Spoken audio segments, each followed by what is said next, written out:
오늘 이 사도행전 2장 43절부터 47절에 있는 말씀은 우리 교회가 꿈꾸는 교회 또는 우리 사회가 꿈꾸는 사회라고 할 수 있습니다. 그래서 이 말씀을 가지고 사람들이 다양한 시험을 하는 거죠.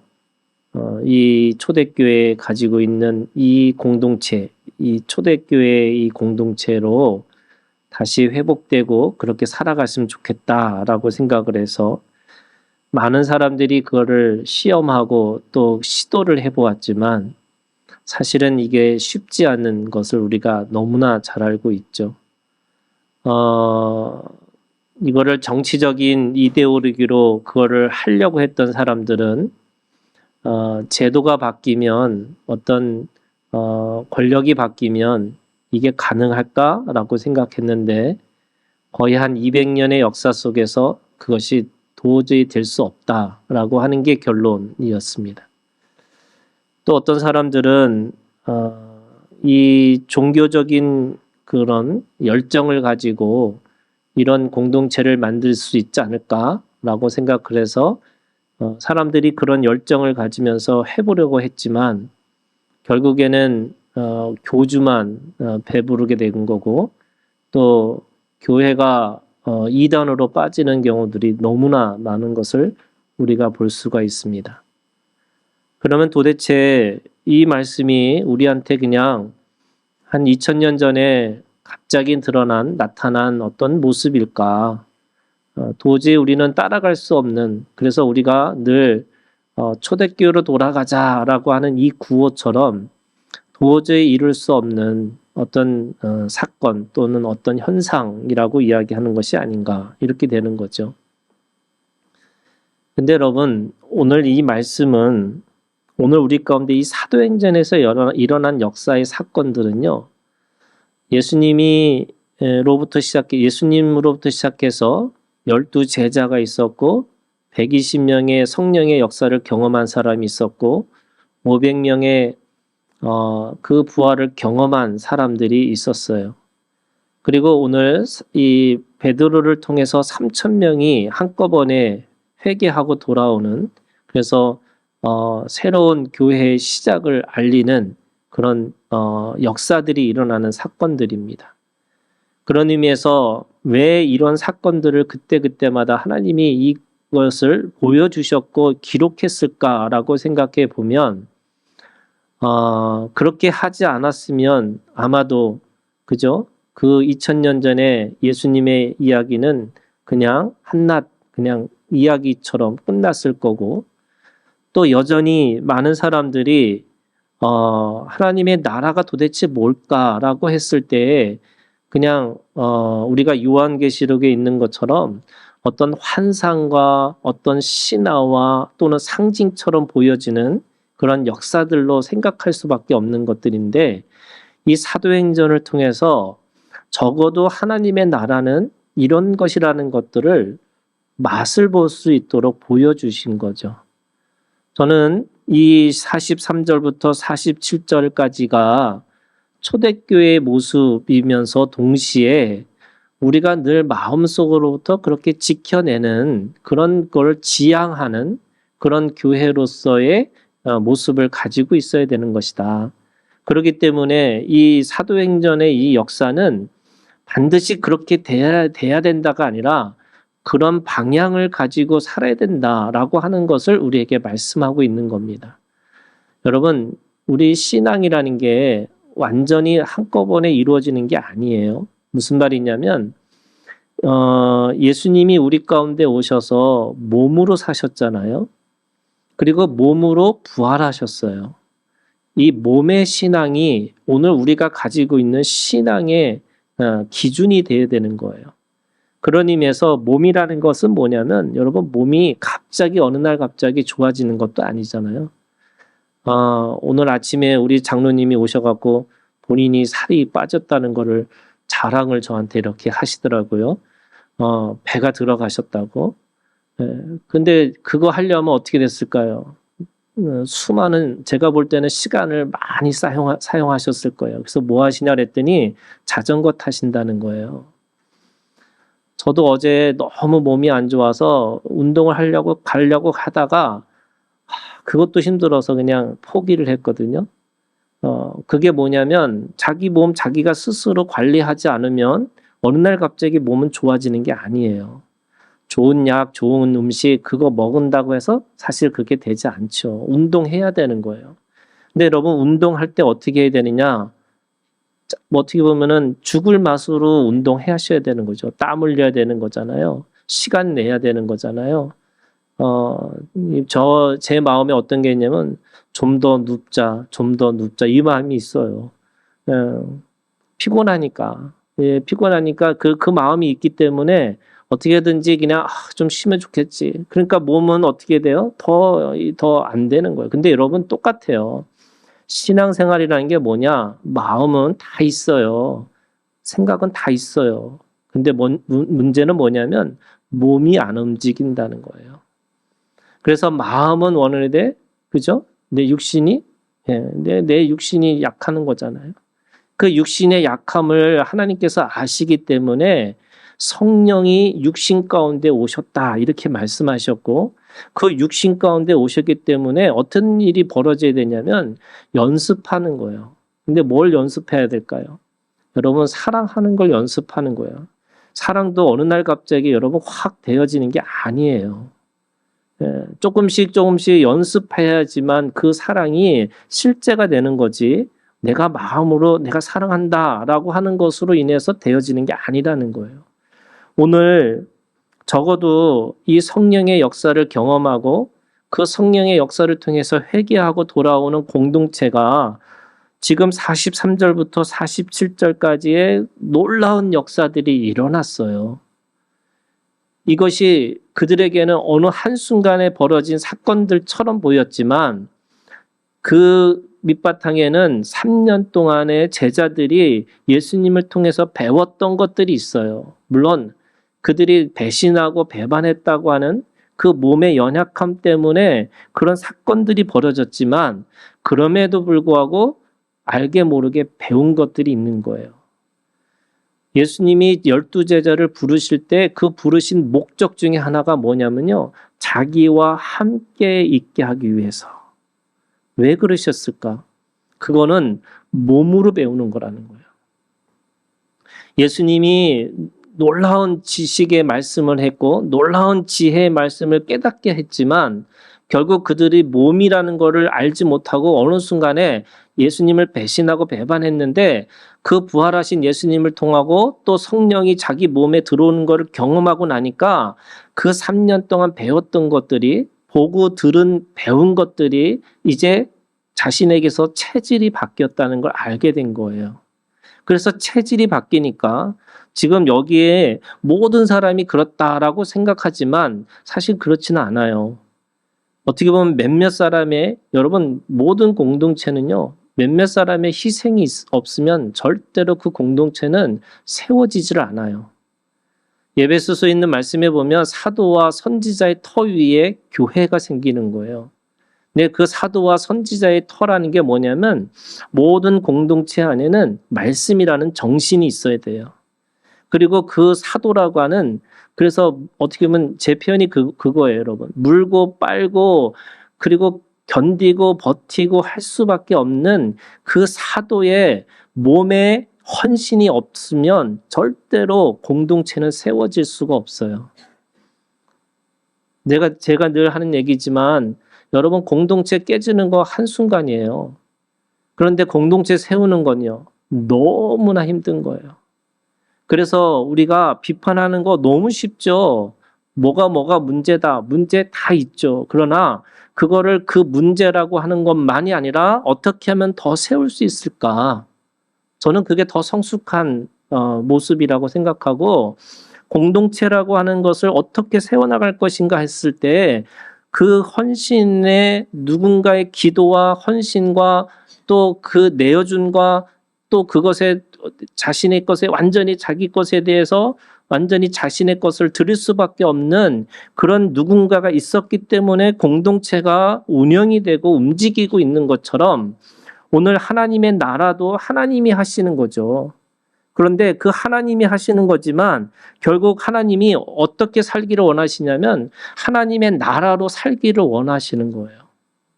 그 하나님의 나라를 사는 거에 뭐예요? 몸으로 사는 거예요, 몸으로.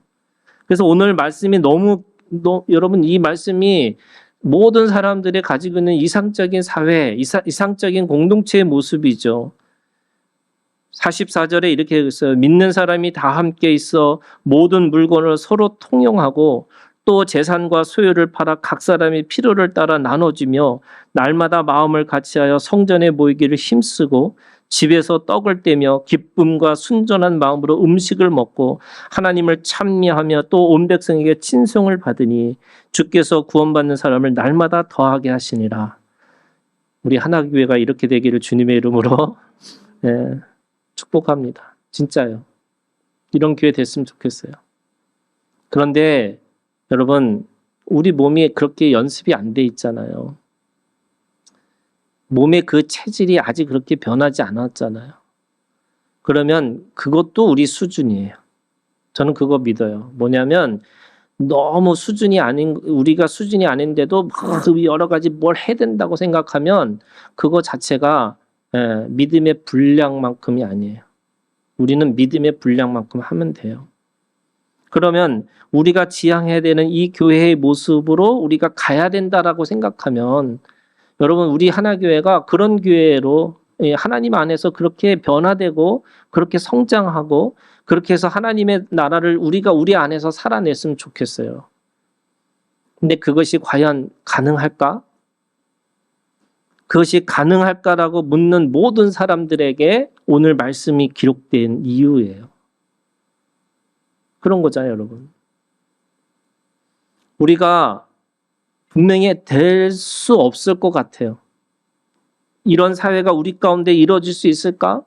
될 수 없을 것 같은 거예요. 왜? 우리는 너무나 익숙하게 능력에 따라서 자기가 일한 것만큼이라고 하는 소위 자본주의라고 하는 그 사회 속에서 살고 있기 때문에 노력한 사람만이 노력한 것을 대가를 받을 수 있고 누군가 일하지 않으면 먹지 말고 또 게으른 자는 그냥 정확하게 그 사회에서 도태되는 게 당연한 거 아닐까라고 생각하는 게 우리의 모습인 거죠. 또 그렇게 발전해 온 게 역사 속에서 계속 증명되어 와 있었던 거고요. 근데 여러분 오늘 저는 다른 꿈을 꾸는 사람이 믿는 사람이라고 생각해요. 우리가 세상에서 살고 있지만 이 세상에서 조금 다른 삶으로 살아내는 게 우리들의 삶이고 우리들의 모습이어야 된다는 거죠. 오늘 사도행전의 2장에서 우리가 일어난 성령이 하게 하심을 따라라고 하는 하나님의 역사 속에서 변화를 경험하는 사람들의 특징이 두 가지가 있었어요. 그죠? 첫 번째는요, 변화는 이런 거예요. 여러분, 성품의 변화가 일어나는 거죠.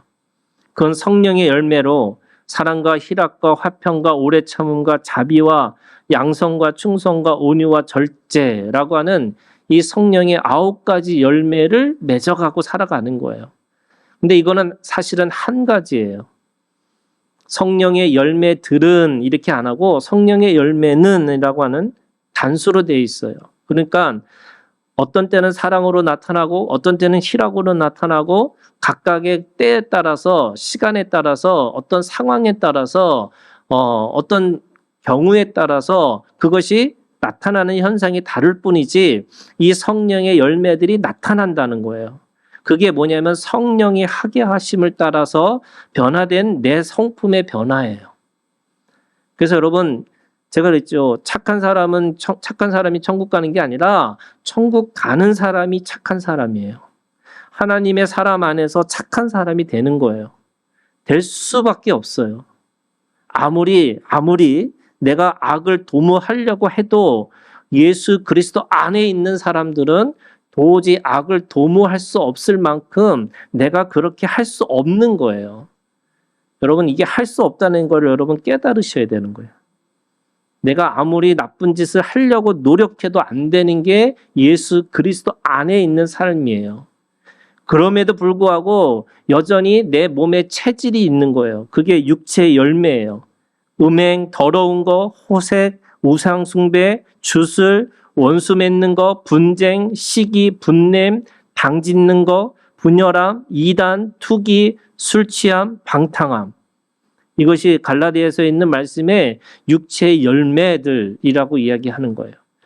내가 그 안에서 그 여전히 죄의 체질을 갖고 있기 때문에 이런 모습이 언뜻 보인다 할지라도 그 죄의 뿌리는 이미 예수 그리스도의 십자가의 죽음으로 말미암아 그것이 끝났다고 말씀하셨고, 이제는 우리는 성령의 열매를 연습하고 살아갈 수 있는 존재가 됐다고 말씀하고 있는 거예요.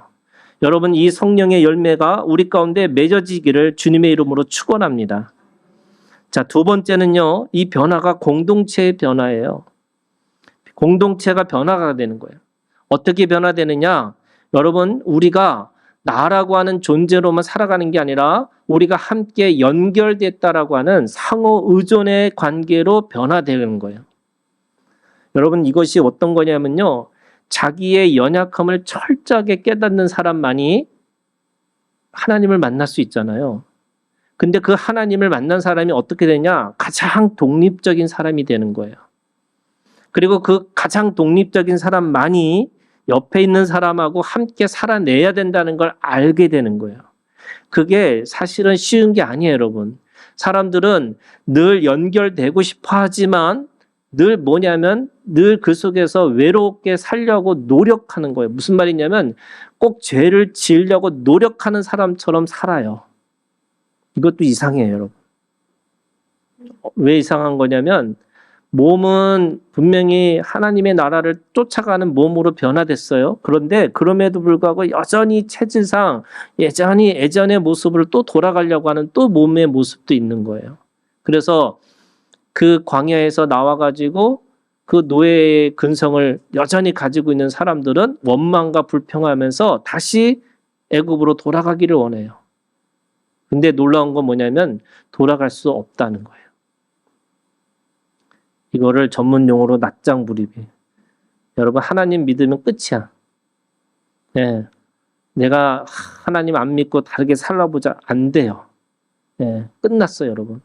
그런데 마음은 또 맨날 거기 보고 있는 거야. 내가 거기 가려고 하다 뭐 하고 맨날 그 체질이 여전히 있는 거죠.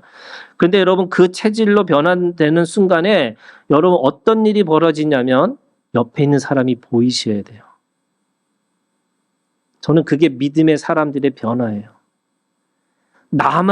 내가 가지고 있는 내 아픔이 얼마나 크고 내가 괴롭고 내가 얼마나 슬픈 사람인지를 늘 누군가에게 설명하고 변명하고 살았던 내 모습 속에서 누군가가 보이기 시작하는 거예요. 여러분, 옆에 있는 사람이 보이셔야 돼요. 저는 그게 신앙이에요. 여러분, 믿음이라는 게 뭐냐? 내가 공동체에 변하는 건 뭐냐면 옆에 있는 사람이 어떤 사람인지 보이기 시작하고 그 사람하고 더불어서 살아갈 수 있는 생명의 공동체로 살아가야겠다라고 하는 것을 깨닫는 거예요. 그래서 여러분, 삼위일체 공동체예요.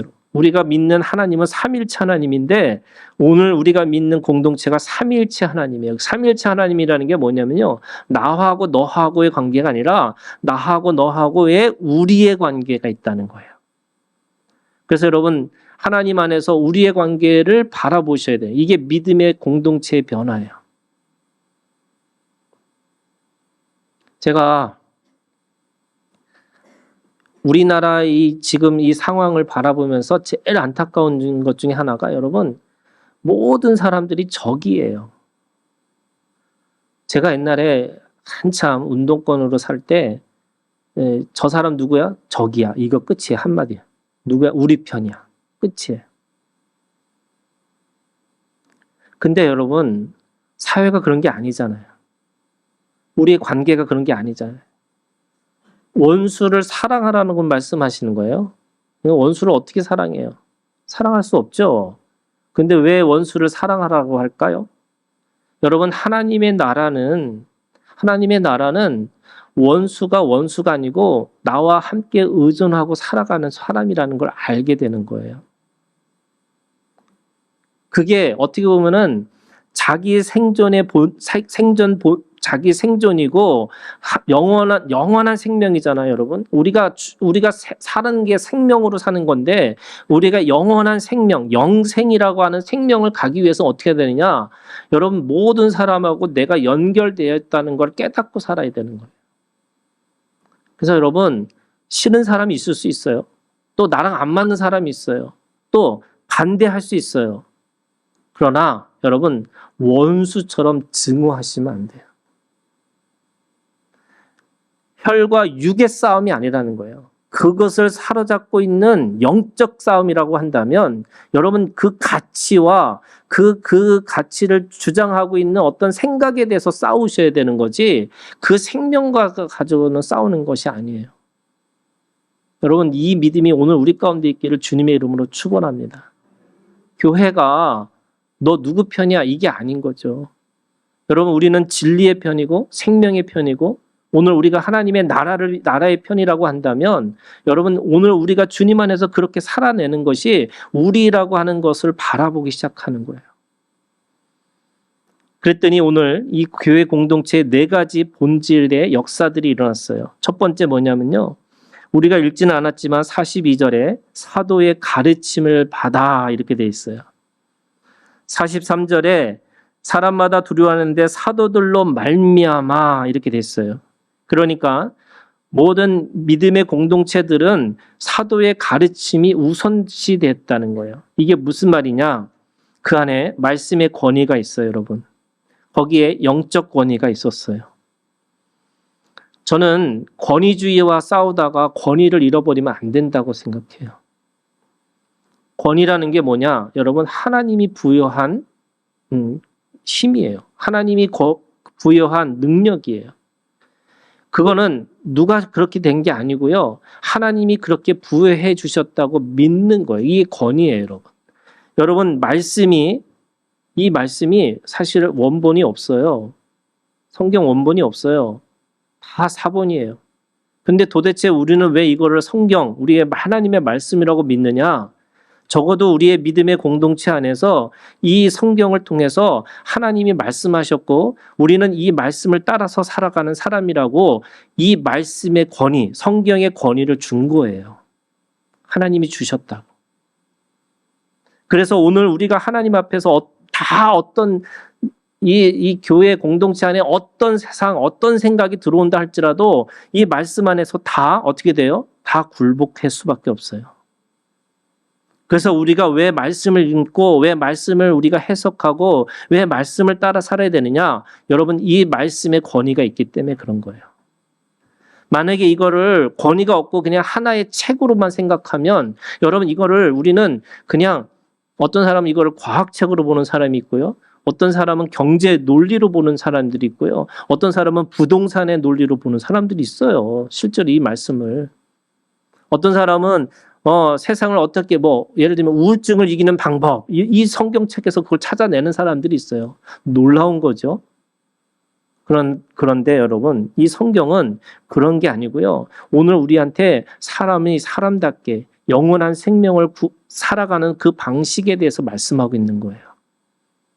그래서 그 권위를 우리는 이 성경을 주고 있어요. 그 다음에 그 성경의 권위를 주었기 때문에 그것을 가르치는 모든 사람들의 권위를 또 인정해요. 여러분 권위라는 거를 우리가 부정하는 게 아니에요.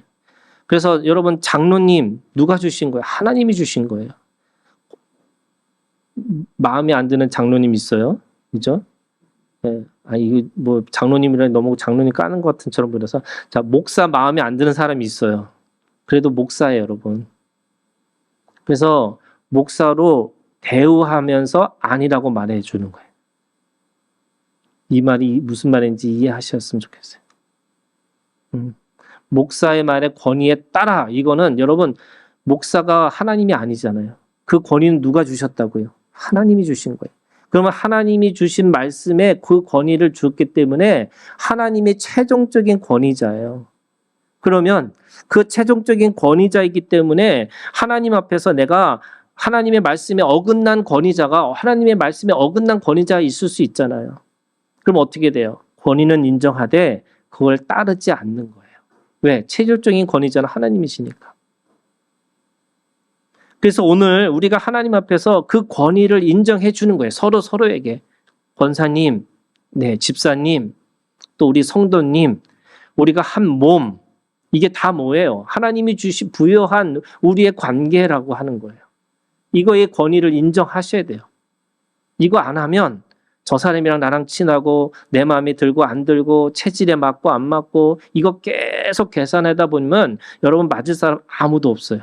그런데 여러분 그렇게 자르고 살아가는 게 아니고 오늘 우리가 하나님 앞에 권위 누가 주신 거예요? 하나님이 주신 거예요. 서로가 그걸 인정하고 사는 거예요. 두 번째는요.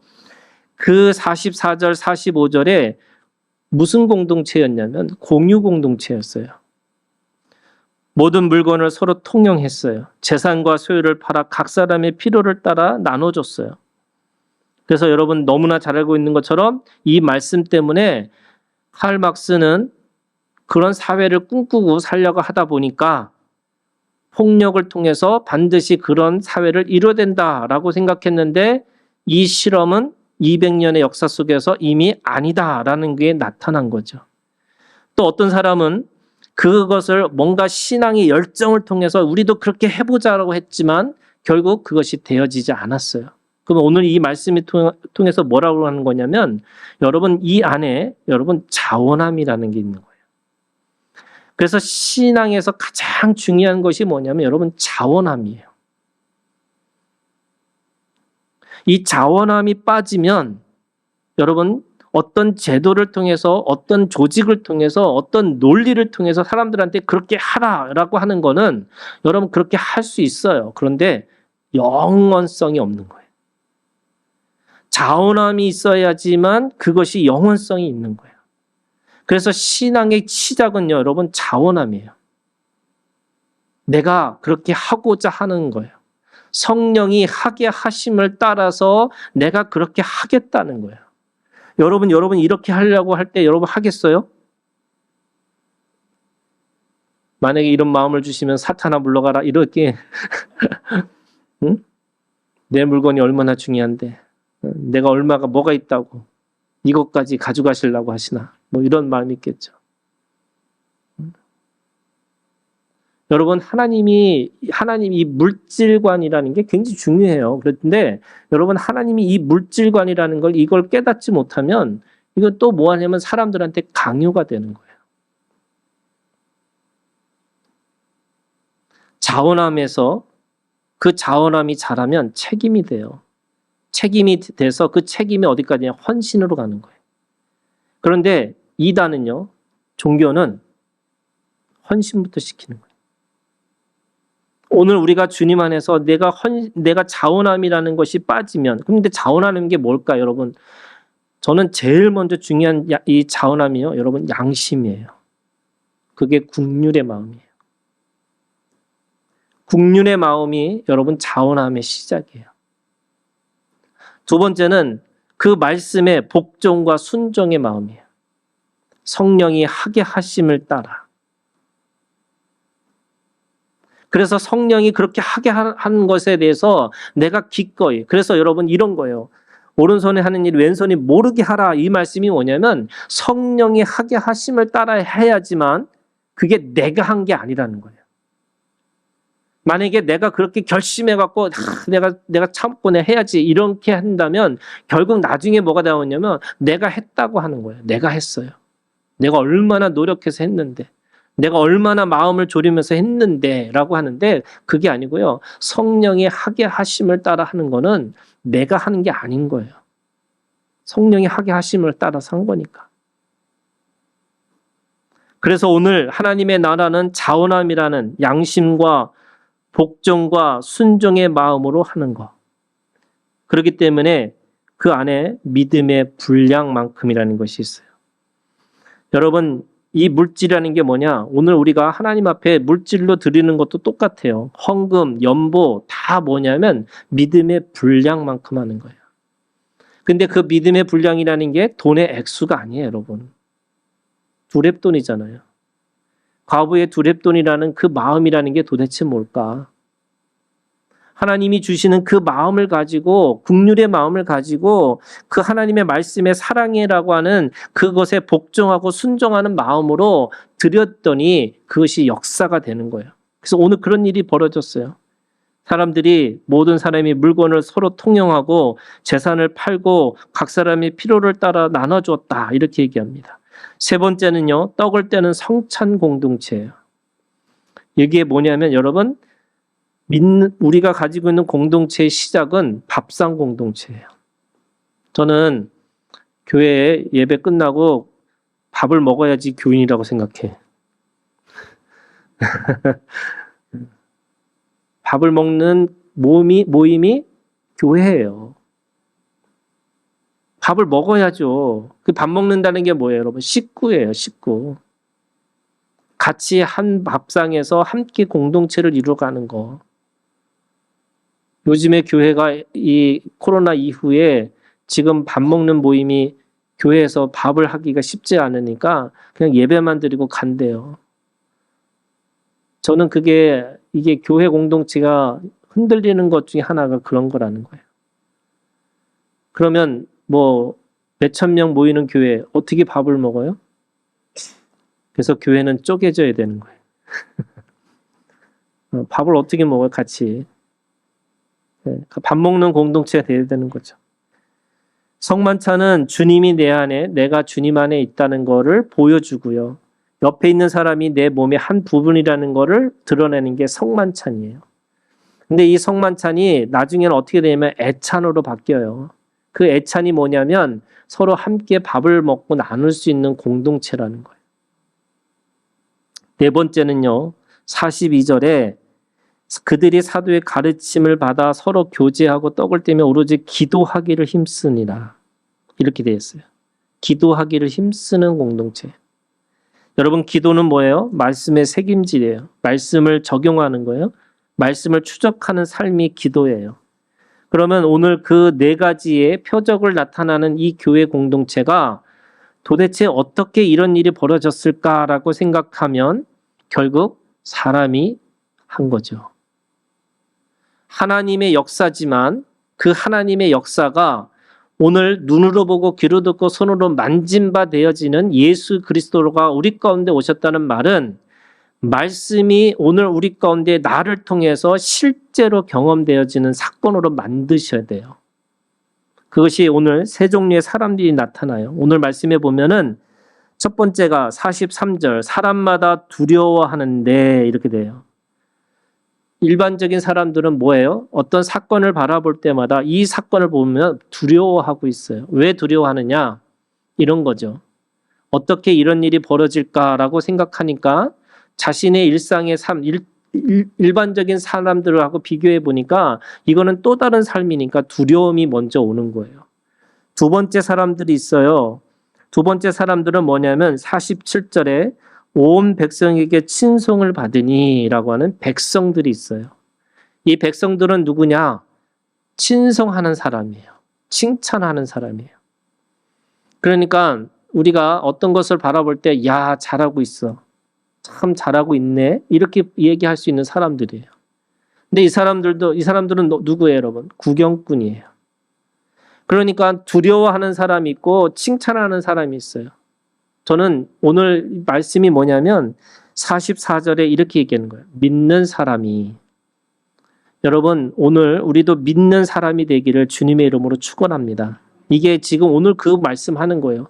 믿는 사람에게 나타나는 역사가 있는 건데 그 믿는 사람을 바라보는 사람을 향해서 어떤 사람은 두려워하고 어떤 사람은 칭찬만 해요. 거기에 참여하지 않아요. 거기에 그 일에 동참하기를 원하지 않아요. 왜? 그냥 구경꾼이 되는 게 더 편한 거죠. 그냥 조금 떨어져 있는 게 편한 거예요. 저 사람, 이게 여러분 그러잖아요. 여러분 교회 가면 절대로 미치지 말라고. 이게 뭐예요? 두려워하는 사람들의 표현이에요. 교회 가면 절대로 미치지 말라고. 여러분, 사랑은 미치는 것부터 시작하는 거죠. 그런 거잖아요, 여러분. 이게 미쳐봐야 되는데, 이거.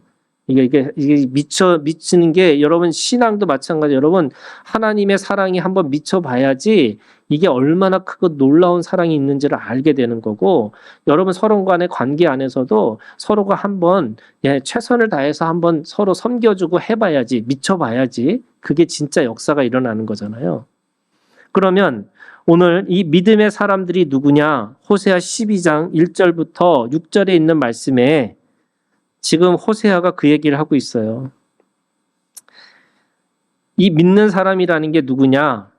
3절에 보니까 야곱이에요. 이 야곱은 어떤 사람이냐? 발 뒤꿈치를 잡는 사람이란 뜻이에요. 이게 뭐냐면 원어로 가면 속이는 자예요. 그러니까 야곱은 원래 속이는 자의 삶을 살았어요. 그리고 힘으로는 이렇게 돼 있어요. 힘으로는 하나님과 겨루되 이렇게인데, 그 힘으로는 게 뭐냐면 힘이라는 게 그의 악함 때문에 이렇게 했어요.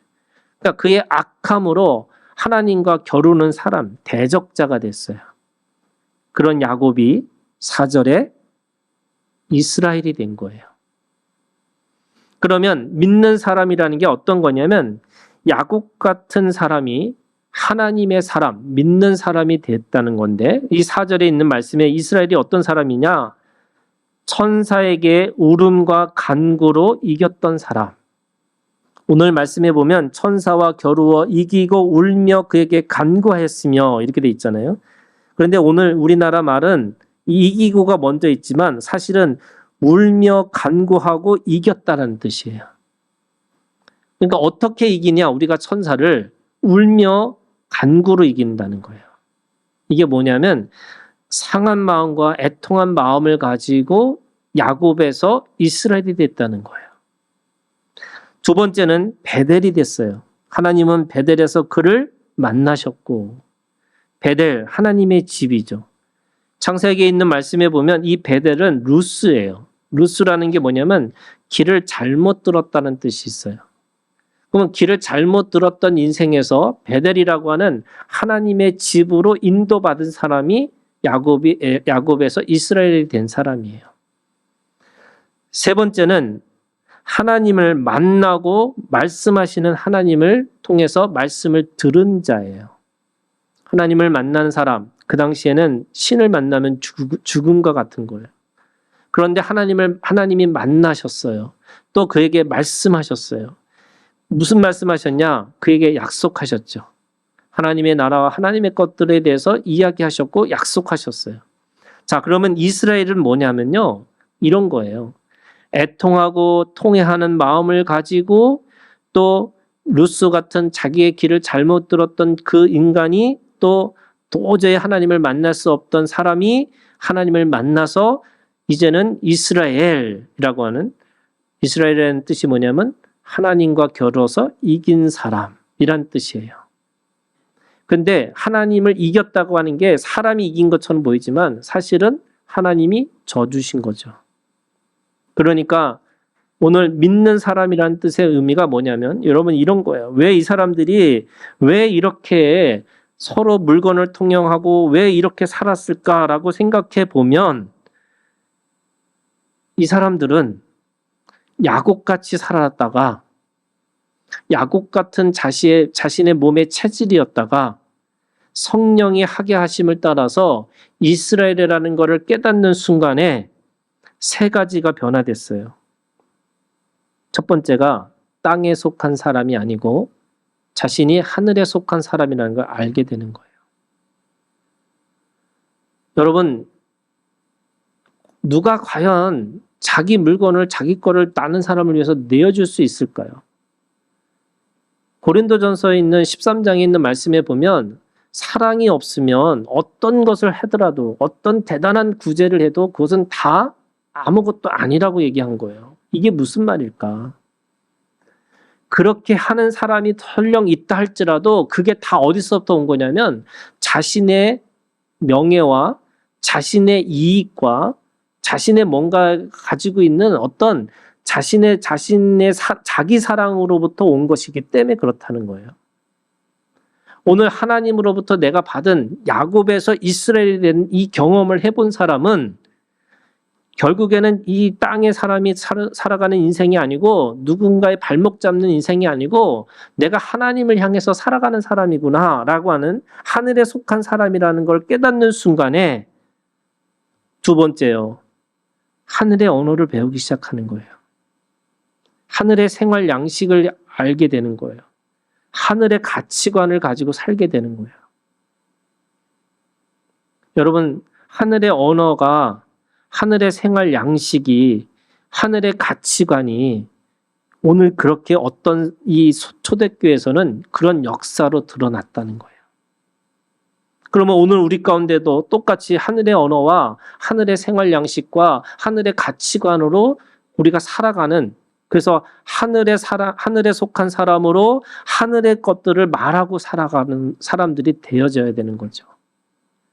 마지막으로 여러분, 그렇기 때문에 오늘 우리 가운데 내가 누군지라고 하는 말씀의 묵상이 있어야 되는 거고 하나님의 나라라고 하는 이 공동체가 우리 가운데 있어야 되는 거고 함께 떡을 떼고 함께 한 지체라고 하는 상호 관계라고 하는 것을 배우는 그런 떡을 떼는 그런 생명 공동체가 되어야 되는 거고 또 말씀을 이루는 능력으로서의 기도를 우리가 하고 살아야 되는 거죠. 그래서 오늘 말씀과 함께 공유 공동체와 떡을 떼는 것과 기도가 오늘 우리 가운데 믿음의 사람들 안에서 일어나기를 주님의 이름으로 축원합니다. 기도하겠습니다.